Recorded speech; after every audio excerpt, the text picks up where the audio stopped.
عوام کو عوامی حقوق، انسان کو انسانی حقوق، ہیومن رائٹس، اگر ملک میں ریاست میں رہنے والے لوگوں کو، عوام کو، ان کو بنیادی انسانی، اخلاقی، فطری حقوق ملے، ہیومن رائٹس وائلیشن نہ ہو، اگر انسان کو انسانی حقوق ملے،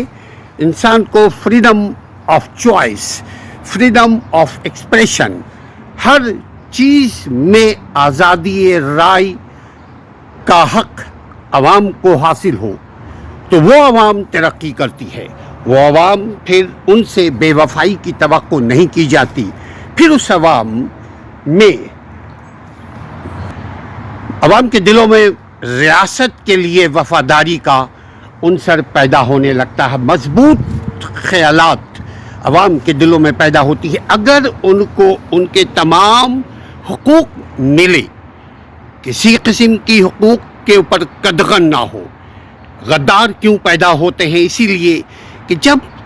عوام کو عوام کے حقوق نہ ملے، خصوصاً بنیادی انسانی حقوق نہ ملے، ان کو بولنے پر پابندی، ان کو دیکھنے پر پابندی، ان کی رائے کے اوپر پابندی، جہاں اگر اپنی رائے کا کوئی اظہار کرے فوراً ان کو غداری کا تمغہ دے دیا جائے، جو ہی اگر کوئی اپنے حق کی بات کرے تو ان کو غدار بولے جانا لگے۔ اگر ان کو ان کا حق ملے، آپ یقین کیجئے یہ جو بہتان ہے کہ مسلمانوں میں غدار کیوں پیدا ہوتے ہیں، پھر مسلمانوں میں غدار نہیں، مسلمانوں میں وفادار پیدا ہوں گے، کیونکہ ان کو ان کا حق ریاست دے رہی ہے۔ اگر آپ چاہتے ہیں کہ آپ کے ملک میں کوئی فساد نہ ہو، اگر آپ چاہتے ہیں کہ آپ کا ملک ترقی کرے، تو عوام کو آزاد کیجیے، عوام کو فریڈم عطا فرمائیے، عوام کو عوامی حقوق عطا فرمائیے،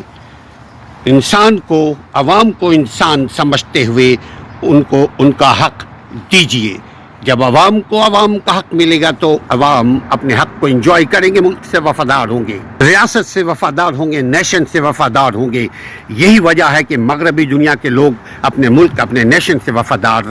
رہتے ہیں۔ آپ بھی اپنے لوگوں کو حق دیجئے، اپنے دل پہ جبر کیجئے اور ان کو ان کا حق دیجئے، تو ملک بھی ترقی کرے گا، عوام بھی ترقی کریں گے، اور یہ جھوٹا الزام بھی جھوٹا ثابت ہو جائے گا کہ مسلمانوں میں غدار کیوں پیدا ہوتے ہیں۔ جب ان کو ان کا حق نہیں ملتا تو وہ باغی ہو جاتے ہیں۔ باغی دراصل وہ غصے میں آ جاتے ہیں، غصے میں آ کر کے،